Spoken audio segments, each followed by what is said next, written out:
Thank you, everyone, for tuning in. My name is Shafin Diamond.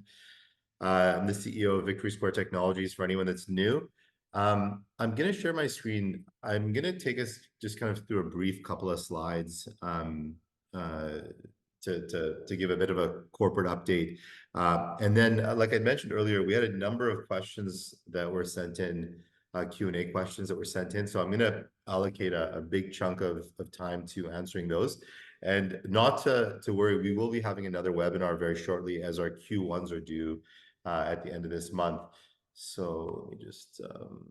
So Victory Square, we provide VC investment access to some of the world's most innovative early stage companies in an audited, transparent, and liquid investment vehicle. So anyone that's familiar with the VST story, we have a portfolio of about 25 companies.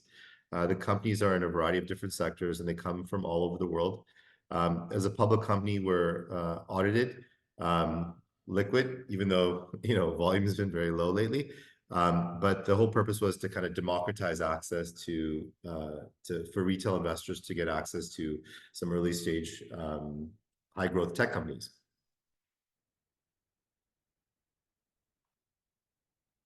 Again, really quick snapshot. We have a portfolio of about 25 companies spanning a number of different sectors. Our themes include digital health, AI, blockchain and crypto, virtual augmented reality, gaming, climate tech, and some others. But those are kind of the core themes that we've focused on. For anyone that's followed our story, our NAV sits at around 70 million, which is down from the last webinar. Some of the valuations for some of the companies have kind of dropped. Our market cap sits at around 10 to 11 million. So there's a big discount in there from what our unaudited NAV is compared to what our market cap is. From a runway perspective, we run a very lean operation. We've got about 24 months of runway. We have cash and liquid securities for around $5 million. And VST's fairly owner operated. We've got about a 15% stake in ownership, so we're vested and have significant skin in the game. Really briefly on our team and some of the competitive advantages we've had that have allowed us to kind of build the portfolio is we've got a team that's got years of experience, having run through the dot-com era, mobile era, and run through multiple tech cycles. Collectively founded over 40 companies in 24 countries, with over $1 billion in value. Here we're based in Vancouver, British Columbia, Canada. And a lot of our incubator companies came out of an incubator called Launch Academy, which was based here in the West Coast. And this allowed us to get a first look at a number of bright entrepreneurs and companies who are not only local, but were brought in from a variety of different markets around the world. And you'll notice that when you see our portfolio, there's founders from Sri Lanka, Brazil, India, and North America. Another benefit in this ecosystem is there's founders from a number of companies that we've invested in and not invested in, some that act as advisors in a variety of different sectors. So there's the complement of sharing team, tech, talent, and customers, which sometimes gives us an unfair advantage when making an investment or trying to grow a company. One other really big benefit is access to the Canada Startup Visa Program. So this allows us to go and provide visas for companies that we see internationally. So a lot of times we were looking globally at opportunities in Brazil and India because the market caps were lower and the IP that was being created was global. So we were able to get an investment at a significantly lower entry point, and then able to bring those companies and teams to Canada through the Startup Visa Program. One of the other great things about building some of the IP here in Canada was that there's a number of Canadian government grants and tax credits that were non-dilutive and helpful for growth. Having an incubator also gave us access to a number of discounts for our companies. So we had relationships with Amazon, Microsoft, Google, Stripe, GitHub. Biggest savings generally would be with cloud server costs, where Microsoft Azure or AWS would give credits, significant amount of credits that we could give to these companies so that they didn't have to spend money on those things. And we would have an annual conference called Traction, which we'd bring a number of C-suite executives from tech companies all over to Vancouver to speak and share best practices with our companies. And both Victory Square, Launch Academy, and a number of our portfolio companies have been covered by a number of media publications. So a really strong ecosystem here to build off of. Where we're at today, so this process started in around 2017. We've evaluated over 1,000 companies. The current portfolio is around 25. This is key because we tried to, when we started, to build anchors and specific themes that we believed in long term. There's this saying, the eight-year overnight success.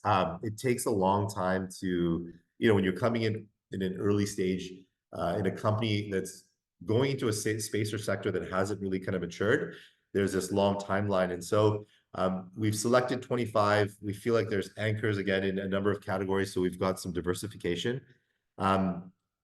Since inception, we've invested about $13 million. The majority of that has come from myself and internally.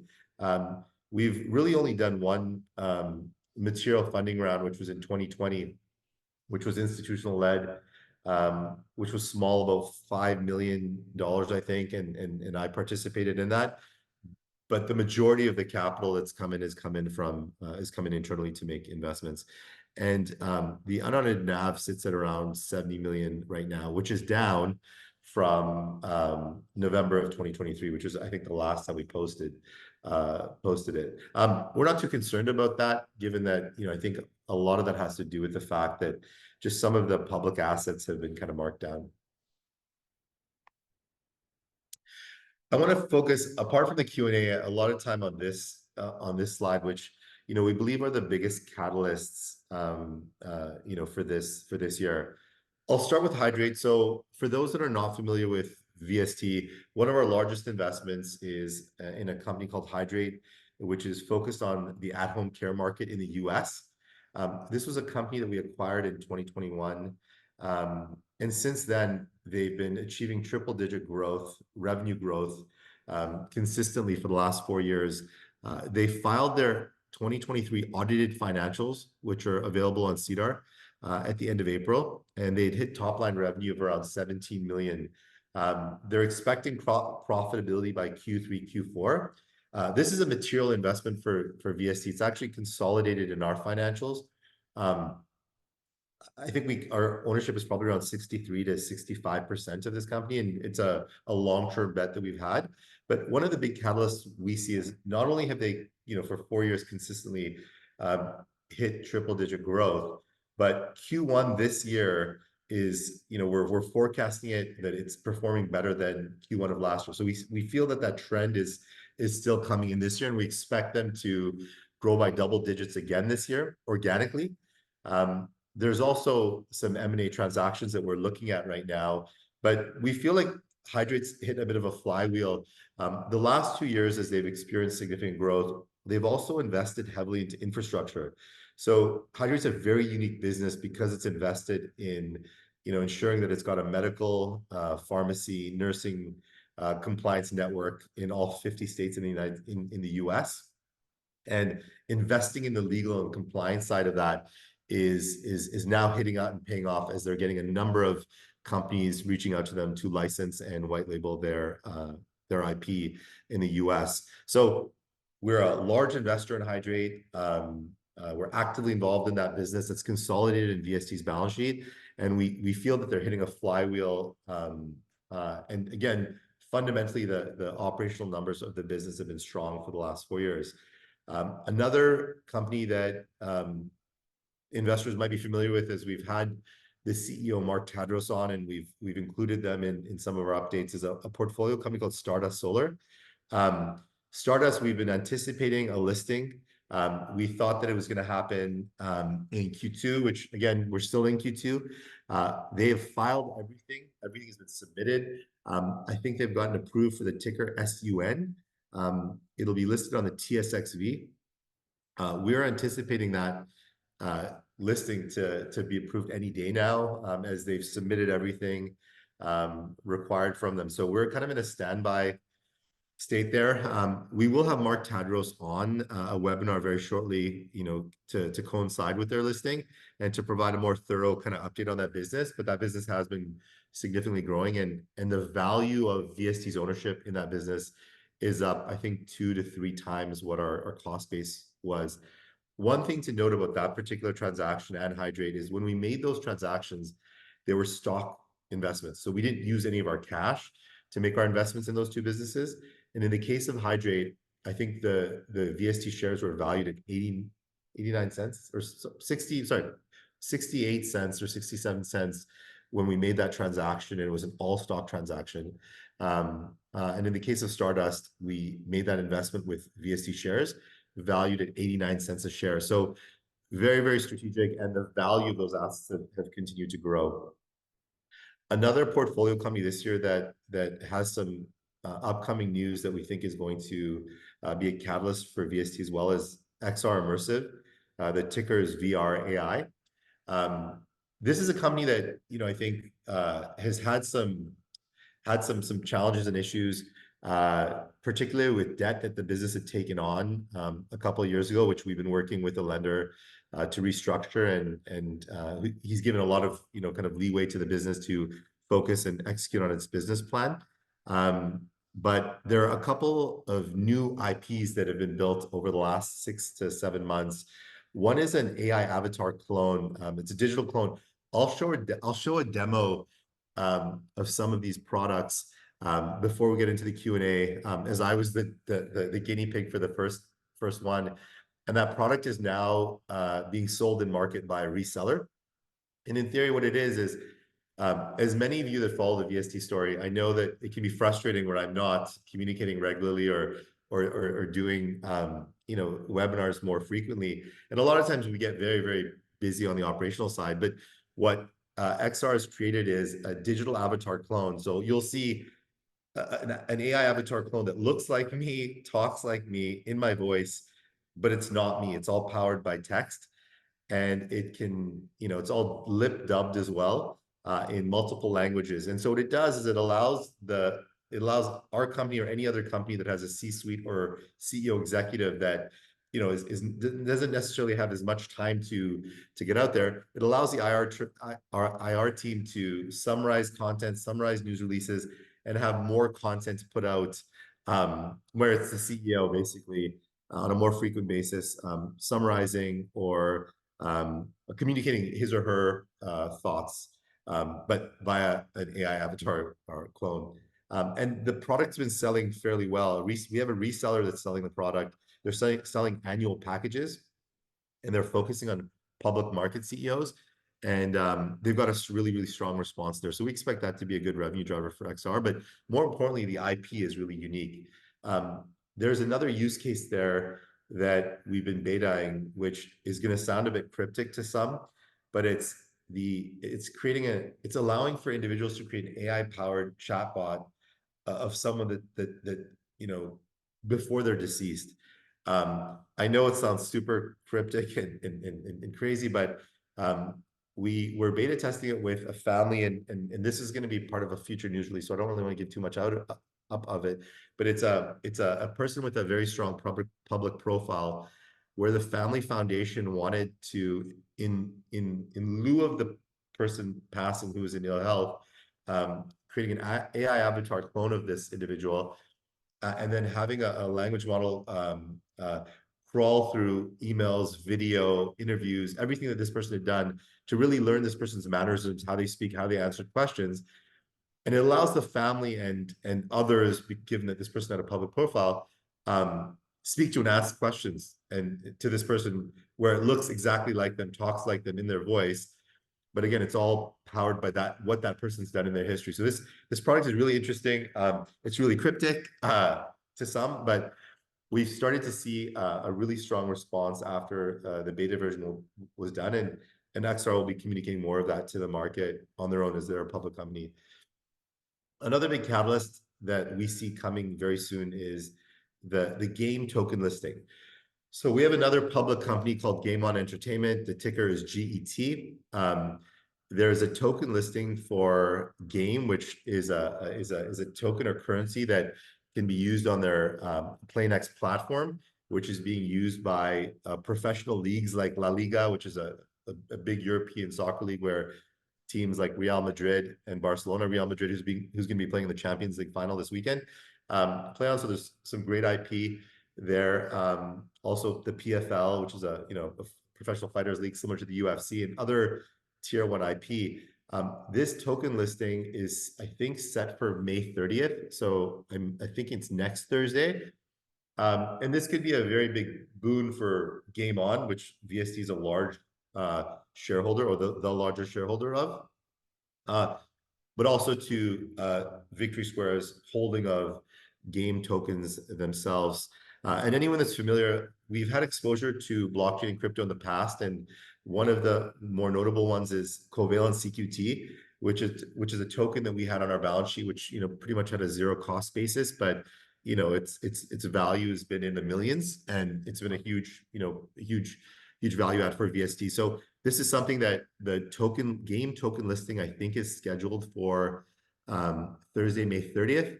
And we think that this could be a big boon for Game On, which VST is a large shareholder, so it'll impact our equity investment, but also the value of our game tokens that we'll have, which I think currently have like no value on our balance sheet, but we think immediately in a week from now that could change. There's another private company that not many know about called Copilot AI. Copilot is a sales marketing AI tool. This is something that's been part of the VST family since 2018. We made the investment. I think we made $1 million investment when the market value was around 4 million. They're in the midst of a new financing round, valuing them at 100 million. So this is a huge increase in the value of VST's ownership in this company. Amazing management team. And just on the side, we've been trying to get the CEO, Jesse Chen, on a webinar. We were hoping to get that done earlier. He's just been in Asia, had a baby, and was focused on their Asian expansion. He's back here in Vancouver, Canada right now. We're trying to schedule something with him in the next couple of weeks to share more in-depth details on Copilot. But while he was in Asia having a baby, he also built up a sales pipeline for their Asia expansion. And I think they've got around 10 million in that pipeline there. Another company that's private that VST has, which again, a material investment, is Insu Therapeutics. So this is a company that's been working with the University of British Columbia. It's a life sciences company. They're working around some IP around buccal delivery of insulin. So the challenge with insulin right now is that it needs to be refrigerated. So for diabetics in, let's say, the developing world, it's very difficult in that power is not can go on and off, and it can impact and disrupt the efficacy of the insulin, and then also the travel challenges with traveling with it if you're diabetic. And the number of diabetic patients has been increasing as we've had this obesity epidemic. And just the environmental challenge of all the plastics around injection. So they've created a buccal delivery, which is a tablet in the mouth that dissolves. They've had a big breakthrough recently around that treatment with GLP-1s. So anyone that's not familiar with GLP-1s, which there was an announcement VST made today, they're examples of diabetic and weight loss drugs such as an Ozempic, or it's the weight loss version Wegovy, or something that like Eli Lilly had, which is called Mounjaro. So they're all injectables, whereas Insu has had some breakthroughs in working with those GLP-1s and treating them through a buccal oral delivery, which again, much more efficient. And again, anyone that's followed that segment and sector, is if you're watching, I think I talked really briefly about the NBA or NHL playoffs, you'll have seen significant advertising by Ozempic or Rybelsus or these other weight loss drugs. Even on Monday, there was a D2C brand called Hims and Hers, which announced offering GLP-1 low cost semaglutide injections, which is something that we've been doing since last year through Hydrate, like since December. They're just now announcing it. It's a NASDAQ listed stock that jumped 30% on the news. So again, Insu's doing some interesting things around that, which that market continues to grow and scale. There's another company called VSDH, which is a wholly owned subsidiary. One of the things that we've had investors ask us before about was, can VST build its own kind of cash flow engine? And VSDH is one of the things that we focused on for that. Basically, we've co-partnered up with a couple of other parties, including Hydrate, to create an online marketplace that'll offer end-to-end solutions. So these are aimed at small medical spas, maybe 1 to 3 operation medical spas, that want to offer certain services within clinic and virtually. And in being able to do this, they need to have tech, pharmacy, a legal structure. And what we've done is we've started to sell subscriptions to this, which are, there's, recurring SaaS-based revenue there. But the biggest thing is that they would be booking and purchasing their pharmacy products through us. Now, we think that this will be something that will be, not only a big revenue driver for VST internally, but I think, our anticipation is that this will generate positive cash flow that can be reinvested or cover, overhead costs. And we expect that to start to, hit the bottom line towards the end of this year, but to really ramp up next year. Another company, which I don't think many investors in the company are familiar with, but it's something that we've kind of been incubating internally with some entrepreneurs that have kind of come through our incubator, and it's called VST.ai. It's an AI powered vet platform for vet professionals. We spent a lot of time creating unique tools for humans and pharmacies and physicians and nurses and patients in the human sector and space. But there's a lot of overlap with respect to pet health. 50% of US homeowners and Canadian homeowners own a pet. I think COVID really accelerated the growth of that. People spend a lot of time and money and care on their pets. And we saw a big opportunity around the pet health side of things. And so this is a company that you'll probably hear from the founders, Alex and Mitchell, very shortly. The site is live too. You can check it out and read up on it. But this is a company that I think you'll hear more about, and it's something that's kind of been incubated internally. And yeah, it's targeting a sector and space which we think has tremendous room to grow. These 8 companies are just a few of the catalysts that we think over the next 6 months will start to attract more attention, news, revenue, profit to VST's bottom line. And there are more, but I kind of wanted to highlight some and get to the Q&A as quickly as we could. So, just highlighting kind of why invest now. We think the entry point is good. We see that the microcap space, volume is still very low across the board. There's not a lot of positive, sentiment around the microcap space. We've seen large caps at all-time highs, but if you dig deeper, it's really like I think 5 or 6 stocks really driving that. But the microcap space has kind of been orphaned, for the last 2 to 3 years. And so there are, I think, buying opportunities, very low volume, but we think the entry point for VST is great. It's a very unique story in that there aren't a lot of companies that offer this kind of diverse portfolio to a number of different, themes and sectors. So, which I think also gives you a diversified risk, kind of adjusted investment approach. So it allows you to access to some of these high growth areas, but without having, everything in one basket. Like I mentioned earlier, we've got a great ecosystem, experienced leadership, and we're a publicly traded company. So, we're not a private company where there's no access to, financials, audited financials, or the ability to, buy and sell the stock. So we think entry point, diversification, access to certain themes, experienced leadership, and the fact that we're audited in public is reasons to really start to follow the story. I'm going to stop the share now, and turn it over to the, I'm gonna get to the Q&A that got sent in. So just give me a second here to pull up some of the questions.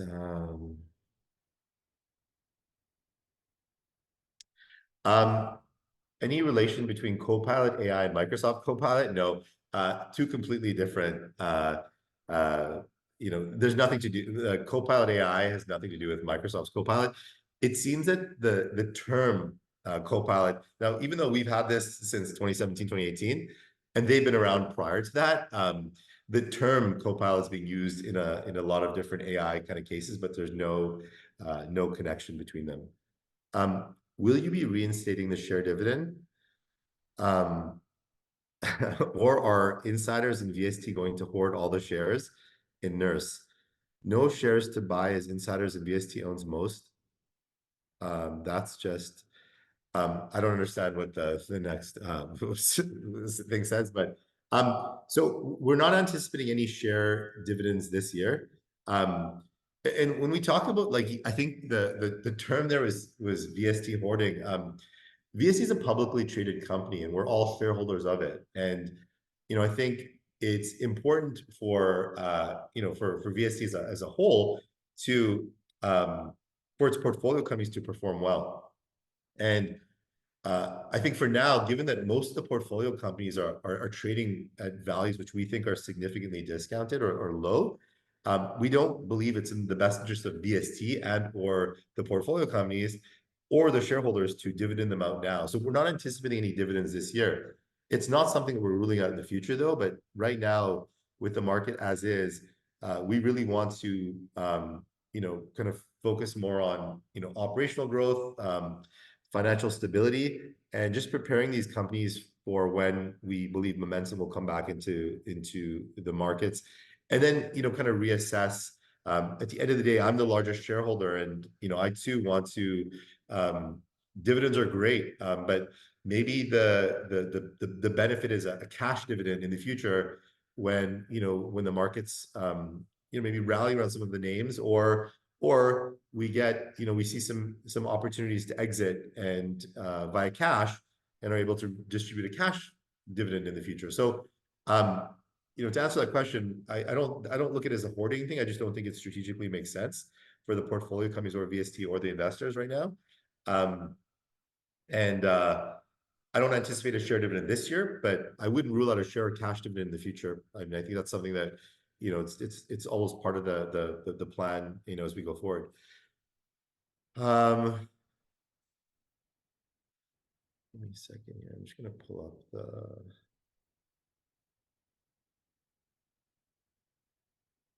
Sorry, guys. I'm trying to get those to the questions.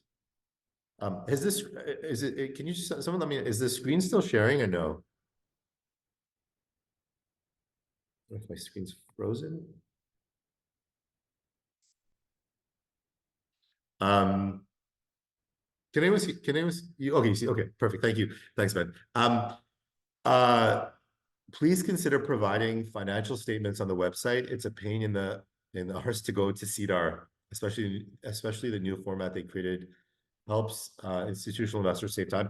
I apologize. We'll definitely get that up on the website. We actually have to update the website, which is something that I know sounds like a broken record, but it's something that we plan on doing. Excuse me, very, very shortly. So there's a number of things updated, but I'll make sure that we get the updated financial statements on there. They haven't announced the game date, but thanks for letting it out. Again, I'm what the like we're actively involved in that project now. Dates can change, but anyone that's been kind of following the price of Bitcoin, which kind of dictates the entire overall ecosystem, it's been running a bit, and so we want to take advantage of the timing, and so we're estimating a May 30th next Thursday, but that could change by a couple days. So there are some mechanisms. So again, don't hold me to it, but it is that is what we're anticipating. Some of VST's public company investments have not fared well over the past 2 years. Has it been the same for the private company investments? how is the private market different? Funding has been challenging for both VSTs, public and private companies. However, what we've seen within VST's portfolio, just in general, is private valuations have held up better. And I'll give you an example. Let's take Hydrate. You know, private companies in Hydrate's vertical are trading at 5 times top line revenue.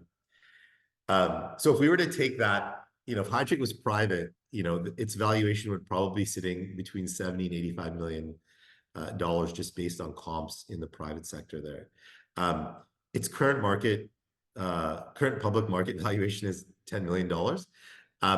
Albeit it barely trades. So, we're not too concerned in that, like, maybe trades, if you take the market maker out, I think it's trading maybe 8,000 shares, 7,000 shares a day. So it's very, very limited. But again, that's an example of like, the disconnect between private and public.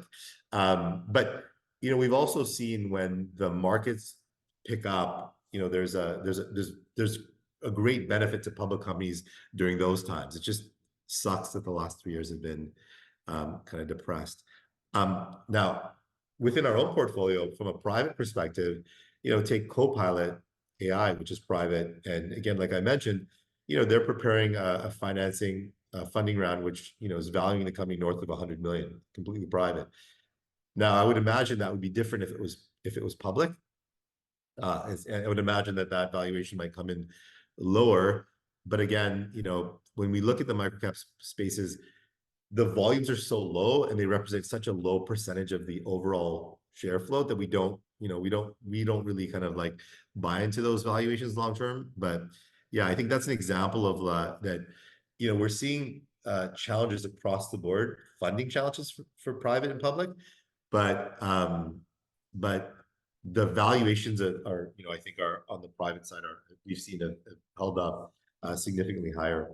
And I think a lot of that has to do with the fact that there's also no like transparency, right? Like a lot of those private companies don't really need to disclose or share. They're not audited. So, I think there's a lot of disconnect with like fundamental numbers there. When is Hydrate going to spread its wings and make competitors really sit up and take notice? This is a tough because I think operationally they've done a phenomenal job. And it's evidenced by the numbers. But where I see the numbers even getting better and on the radar of some that may look exclusively, let's say, at an EBITDA positive, from an EBITDA positive number, would be later on this year, maybe Q3, Q4, as they're anticipating profitability.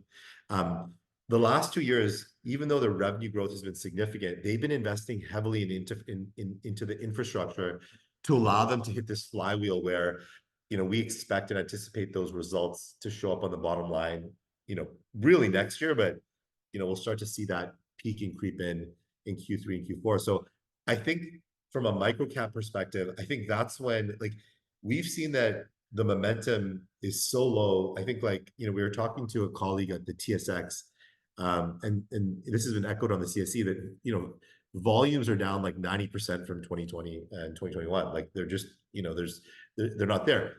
Now the volume in investment that is coming in are a lot of investors that are specifically looking and tracking, let's say, EBITDA positive companies. And so we anticipate Hydrate to start falling onto those lists and categories. And we think, again, it's such an undervalued asset, great buy, very unique business.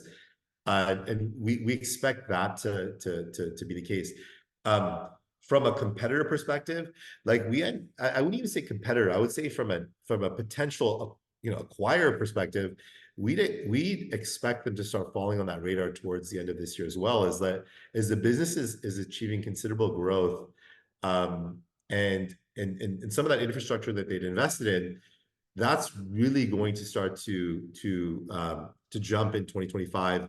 They've been ramping up their white label offerings, and again, the team is like their sales team is like booked like 4 weeks out.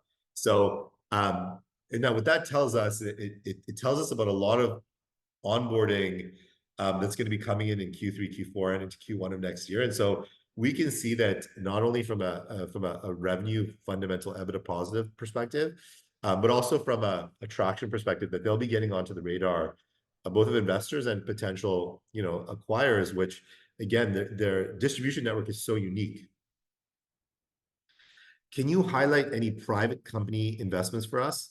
Have valuations in these investments improved since the last NAV webinar? I would specifically like to know about Copilot AI, the history of this investment, and the value this investment brings to VST. Can you tell us how you came to know the Copilot AI team and invest so early with them? So from a high level perspective, the private companies that I would, probably briefly mention, which I touched upon, Copilot, being one, Insu Therapeutics being another. Just a side note, Insu Therapeutics, there are a couple of, comps that are NASDAQ listed stocks. One is Structure Therapeutics, and the other, is Oramed. There's another one called Mankind. And, between Structure and Oramed, you're looking at, 1.8 billion and 100 million respectively market cap and valuations for companies in the life sciences sector that are very similar to what Insu is doing. It's such an interesting area because life sciences, you could have zero, or you could have, complete blue sky, on no revenues, because again, it's what patent or IP you're building, and what the addressable market for that is. And so, Insu is something that's special in that I think over the next 12 to 18 months, that is something that could just, go completely bananas, or not. Now, we anticipate bananas just given that the team and traction that they've had so far, but I would say that's one. VST.ai, again, pet health space, unique. I think that's a private company and an investment for us that I think is something that I would highlight, and I think investors will hear more about it. VSDH, wholly owned subsidiary. We're expecting that they've already started to sell subscriptions to that online marketplace, which I mentioned earlier gives small bricks and mortar medical spas and virtual clinics that maybe have 1 to 3 locations, access to our pharmacy tech and legal compliance network. That's another private one within ours that I would expect it to grow. Specifically with Copilot.ai, unique. We saw these founders in our incubator, starting in 2016, 2017. Excuse me, what I loved about them, anyone that knows me, I'm a bit of a workaholic, and it's because I love, working around these young entrepreneurs who I kind of vicariously live through. And so, I would be there in the evenings and on the weekends, and this team on the Copilot AI team, we're always there. So, I got a chance to watch their work ethic, watch them deal with like the adversity and roller coaster of a startup. And then, finally really bet on those operators and made that investment in 2018, which was part cash, part stock. Again, VST stock was trading, I think, over $1 at that time, so very strategic for us.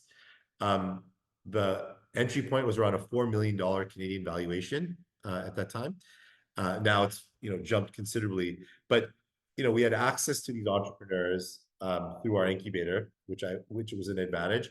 Got a chance to see and bet on these founders.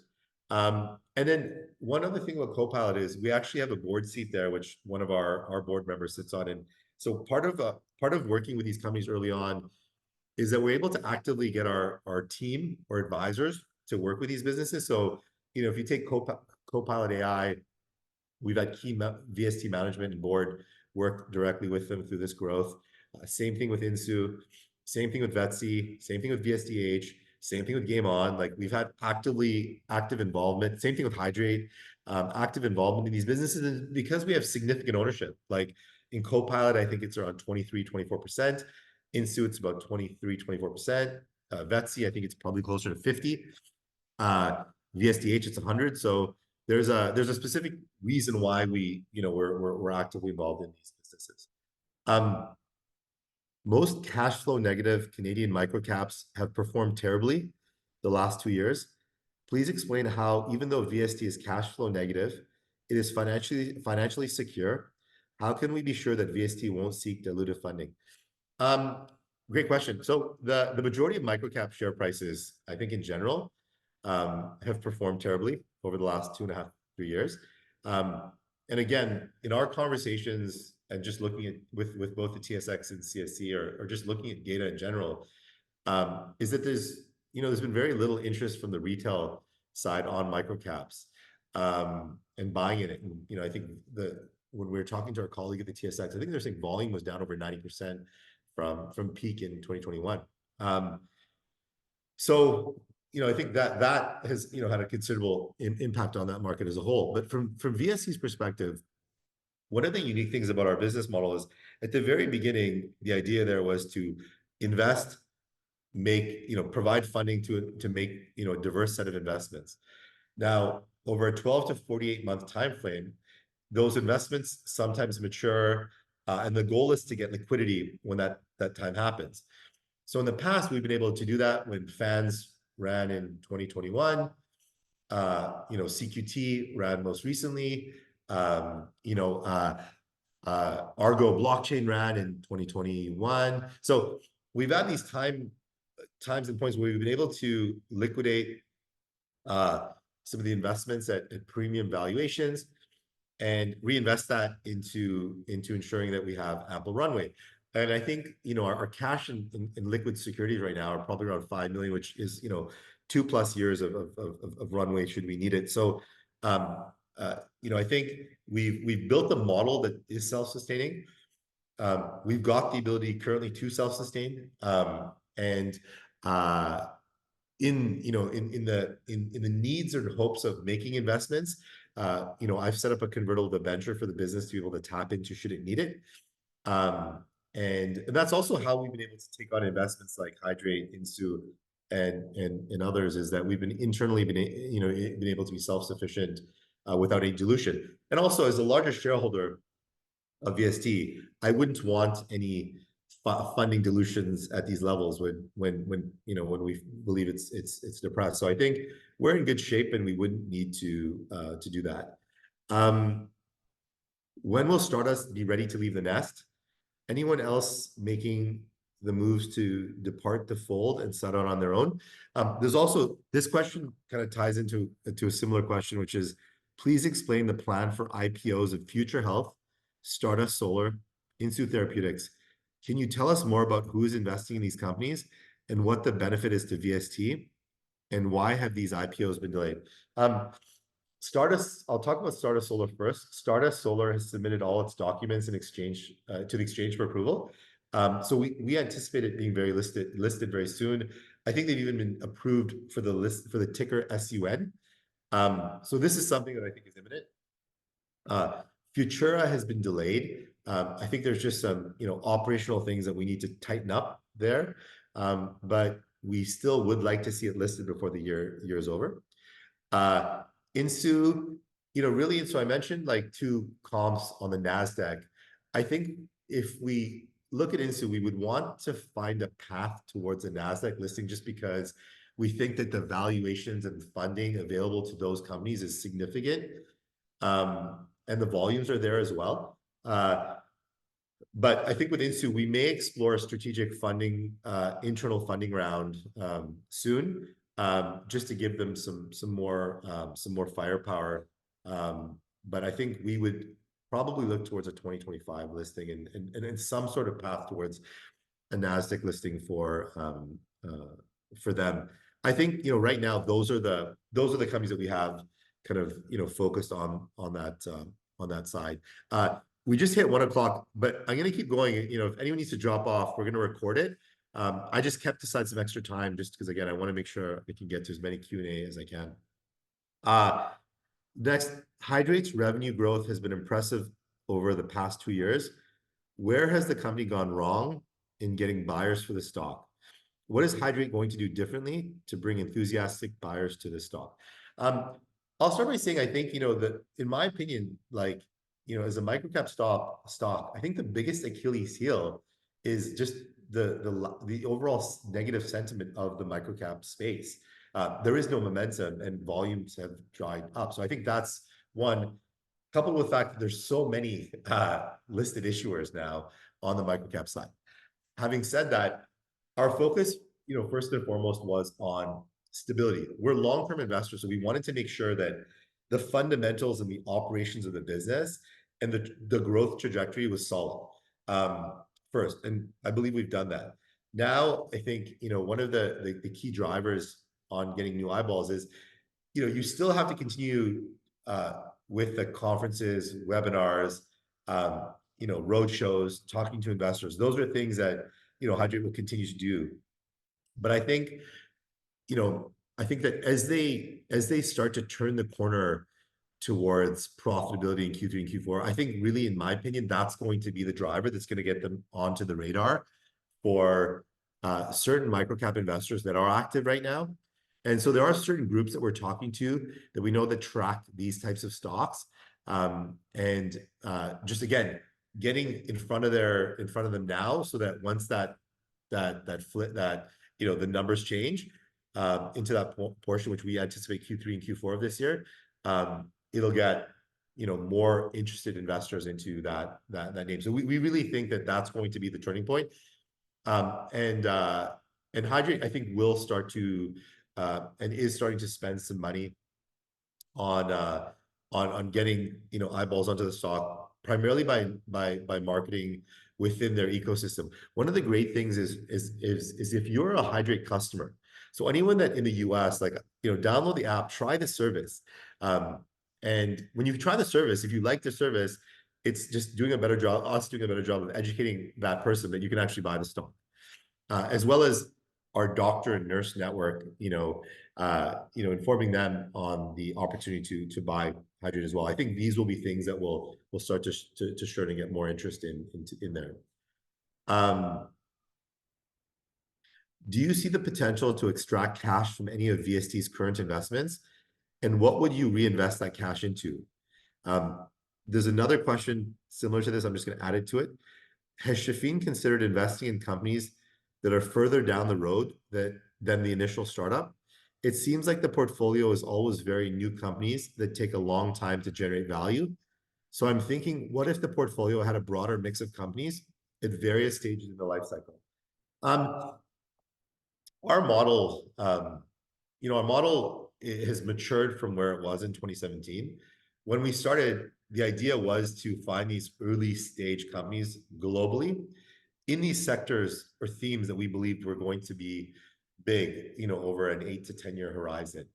And those themes, again, digital health, blockchain, crypto, AI, virtual augmented reality, climate tech, these themes that we felt would take time to mature. We made our anchor investments into all of those areas, but it was important for us to come in early, get a material stake, preserve cash, and be able to work with these founders. So I don't expect us to be as aggressive on the startup side as we were in 17 or 18. I think where we've started to see momentum, or where we've started to focus, is going deeper within the verticals we're already in. So as an example, with Hydrate, we've got pharmacy, physician, tech, compliance, and distribution. So where we've looked at, planting new seeds is in opportunities that we're seeing where we don't have to spend any CapEx. Infrastructure is built, distribution's there. So Vetsy is an example. 50% of Hydrate customers are pet owners. So we now have a distribution network of customers to go and launch a new product and service to. So it's these types of areas that we're looking at, as opposed to going to something completely, from, let's say, like that's a complete from scratch business that doesn't even have an audience or a distribution base. The second is, something like Instu, where there's a patent there, right? So there's a patent around the oral delivery, buccal oral delivery of insulin and other types of injectables. That's something that we believe and confident that the addressable market is big, and that we can build a business around it and get a material stake. I think the tough thing for us to go after later stage businesses is that it's very hard for us to be proactive in those businesses. The valuations are higher. We don't want to use our cash too often, and it's very hard to get a material stake in those businesses. So I don't know if we would go down that avenue and alley. I think we would go deeper into areas where we can get to cash flow early, low capex, or we go into things that we can protect that have large opportunities, but are, let's say, protected by a patent in a business that we see as a build, big, um, uh, big addressable market. With respect to extracting cash, I think right now the majority of our portfolio and investments are either the public ones are either not super liquid, or we think they're trading below what we believe their true value is, and so I don't think we would look to liquidate any of those positions. The one that we have and probably will continue to explore is, let's say, CQT, because our cost base is zero, and the token went on a run for a bit, and again, it would make sense for us to dilute some of our position, take money off the table. Especially if we think that, hey, we can invest this into VST or something, or Instu or something new that we think we could get significant alpha. So we're not really looking to extract cash from the current investments. But if we were to, we would reinvest that into let's say something we currently have, like an Instu or VST, or building something that we already have distribution for, where we don't have a large capex. VST owns IP in different areas. Can you forecast at all the revenue potential for VST through its IP, especially in regards to Hydrate for 2024? When, if ever, do you expect that VST will reach positive cash flow?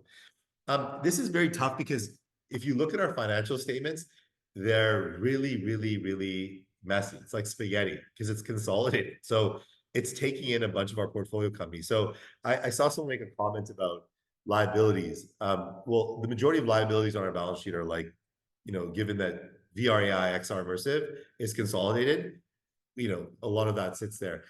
We've had comments about, all these contractor payments. Well, Hydrate's consolidated. Hydrate's business model and PC network has to apply, has to operate in a manner where there are consultants, given that the doctor network and the nursing network and the pharmacy network and everything has to be separated. But again, because it's consolidated on our balance sheet, it makes it look a bit messy. So, but from a consolidated, given that we will continue to be consolidated, I would say by the end of this year and in Q1 of next year, we expect XRI to be deconsolidated, which I think will clean up our balance sheet. We expect Hydrate to be profitable, which I think, again, will show up on our balance sheet. And given that VST is very lean, like we don't have a lot of costs, I think you'll start to see a cleaner picture. And then, like I mentioned in the slides, VSDH, we expect to start to generate positive cash flow, which is a wholly owned sub of VST, to hit the balance sheet end of this year, early next year. So, I really think as we get into the end of this year and into next year, I think our balance sheet will be much cleaner, given that we'll deconsolidate certain assets that are kind of making it messy, and the ones that are consolidated will be in a better position. What keeps you up at night? What could go wrong with VST? I mean, I think what keeps me up at night are generally, like geopolitical macro conditions we cannot control. Those are things that always, I think are distractions, in the business. I think we've seen that the microcap space has been soft for the last 2.5, 3 years. But we've also seen geopolitically, there's been lots of news and uncertainty around interest rates. When is the Fed gonna, hike or lower? Is there a recession? Is there no recession? We've had the Ukraine, Russia, Israel, Gaza. Like, there's been all these macroeconomic, geopolitical issues that I think have just kind of created a lot of uncertainty. And those are things which, again, like we've just tried to keep our heads down and continue to operate and grow and not just have our portfolio companies survive, but thrive. But those are things that generally, like, there are these clouds that you just, that sometimes, keep me up at night, not knowing, right? Those are uncertain things that are uncertain, uncertainties that, like, they're not variables you can control. With respect to our, some of our core assets, I feel good about, because again, they're X's and O's and variables I feel we can operationally control. especially in the healthcare side space, like I feel like we've got a really, really big advantage in that sector and space. And I think that sector and space is continuing to grow. And so I think like that is a space where, um, I get excited about. But yeah, it's the what keeps me mad is the macro stuff. What could go wrong? I mean, I think what could go wrong? I think a lot of things could go wrong with individual portfolio companies. I think one of the diversified risk adjusted approach is the fact that we've got many irons in the fire. So I feel like that protects us. So, at any given time, like for example, XRI is having a challenging time because of its debt load. But next week, the game token might list and perform really, really well. And so, I feel like there's always something in the portfolio that's being challenged, and there's others that are, other things that are kind of bringing it up. And that's one of the great things about a diversified risk adjusted approach. So, uh, is there any edge or advantage you see for VST in our current economy and capital market situation? Yeah, I mean, a lot. One big thing is that our team has been through multiple cycles. So, like, the markets have not always been on fire. The markets have been on fire. The markets have crashed. There's been this, rebuild period. And having been, operating businesses since the late 90s, I've run through a number of cycles, and our team is experienced. And I think every time you go through a cycle, it like I remember, just as a side note, I was 17 or 18 when the first dot-com crash happened. And I saw the value of our public assets go from like 100 million to like zero. And I panicked. That was, like, I wasn't really looking at the business. I was looking at the share price and the paper value. And two things: I was looking at the paper value on the way up, the paper value on the way down. I wasn't really focused on the fundamentals. And that was my key learning when I saw, okay, well, we were lucky through that because we had really good businesses that were generating positive cash flow at that time. And I saw the same, it prepared me for the 08 and 09 correction, where I was able to be aggressive and take advantage of distressed assets, because I knew that, if you find a really good business and nothing is fundamentally changed with that business, except for the fact that, like the markets have panicked and that price has gone down, you can be a buyer. And so I think one big advantage for us right now in this current economy is, as a lot of people are idle in the fetal position, haven't lived through multiple cycles, don't know how to navigate with rates at the I mean, like, for most of our business, we operated with 5-6% interest rates. Like that was the case until 08. So like we thrived in that environment. So I feel like the experience of having been through multiple cycles has been very helpful, because we are not, like, as you can tell by looking at us, we're not diluting, we're not taking predatory terms on financings. We've been able to be self-sustaining, significantly grow, while most companies have been like idle or have diluted their cap structures. So I think that experience has been a big thing. The diversification. We also see there's a lot of distressed IP and orphan companies, and globally. So again, given our network and exposure to Asia, the Middle East, Africa, South America, we're able to see a lot of really, really good IP that we could potentially be aggressive and access for not only VST, but for some of our portfolio companies, and do really good deals. So I feel for us, this is a huge advantage for us, and our ecosystem as a whole, is great. How do you expect to add new IP or companies to incubate into VST with the stock price where it sits at 10 to 11 cents? Do you have plans to add to the portfolio? Are there plans to improve the stock price?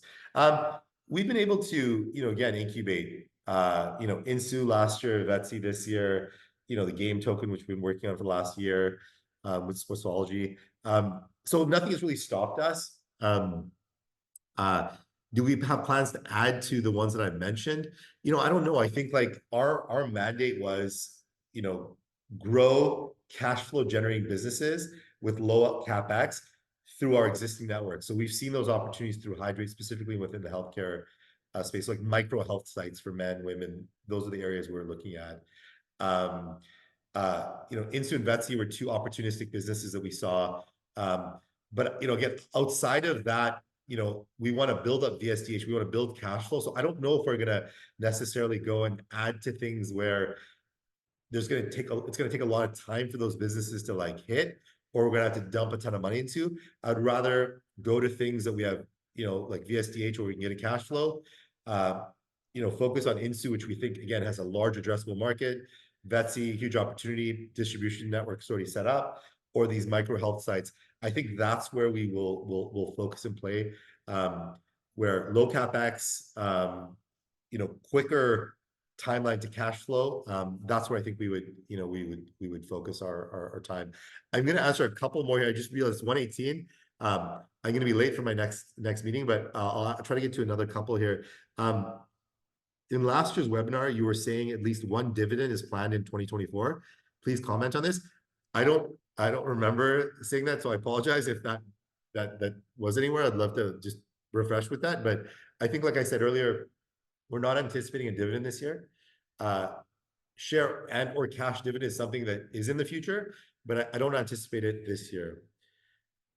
In the last call, Ben said you were checking if VST shareholders are exempt from accredited investor status to participate in VST portfolio company private placements.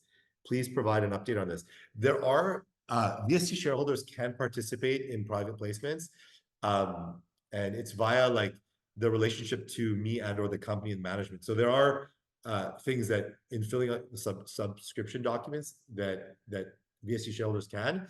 And this is something that we've gotten a lot of comments on getting access earlier to invest in these companies. So I think we will be opening up. We will probably open up like a friends and family round to VST shareholders in conjunction with some institutional funding that's coming into both of Insu and VST. So if people are interested in that, that's something we can share on that. And actually, that ties into the next question. Can you please help VST shareholders participate in portfolio company private placement before public listing? So that is something that we will be doing. And again, we're also, one of the things in the experience of these multiple cycles on the markets, the microcap space has been down for about 3 years now. I think, around early 2021, I think we noticed this downward trend after April of 2021. So it's been 3 years. So we expect that to rebound, and anyone's lived through those cycles. And when the market comes back, which we don't know when it will happen, if we're positioned, our cap structures are tight, the business have grown and thrived through that area, we think that our portfolio companies will perform, really well. So this is something where we've got a lot of patience. We're not rushing, we're not panicked. Again, this, will probably be an 8-year overnight success, which is generally common when we're trying to, to come to these high growth areas. I think in the last 2 years, VST has been concentrating too much on hydrate success and ignoring other possible investments in new companies. Any thoughts on this? I don't think we've been ignoring other companies. We've been working very closely with Hydrate, given that we're such a large shareholder and we're actively involved, and we believe that we can extract, significant alpha for VST and VST shareholders just because of the growth trajectory of that business and the opportunities it's presenting to us. So we have highlighted it more, but again, proportionally, we own a big chunk of it. But I also think, again, we've been spending time, with Game On and Sportsology on the game token listing. We've been actively involved in that, given that we've got an extensive history in the blockchain and crypto space. So, that's something that we think, again, it takes time. It's been quiet, but we think it'll materialize, and we've spent a lot of time on it. We've spent a lot of time on Instu as well, Copilot. So we are actively involved. Sometimes it's, just a bit more quieter, but no, we've been actively involved in a number of our core businesses. Jens, I'm going to cut it there. Sorry, there are a lot more questions, but I apologize if I didn't get if I didn't get to the questions. We'll try to record them and answer them a little bit later, maybe directly or on the Discord channel. But, I really appreciate everyone jumping on, and yeah, keep an eye out. I think the Q3s are due at the end of this month, and we'll have another webinar in early June. We'll try to get Jesse Chen on from Copilot. We'll also try to get Mark Tadros from Startup Solar on, concurrent with when their listing date is announced. We'll aim to get Matt Bailey on. Just again, I think it makes sense with the game token listing, and then to do an update on the NAV. So thank you, everyone. Have a great day.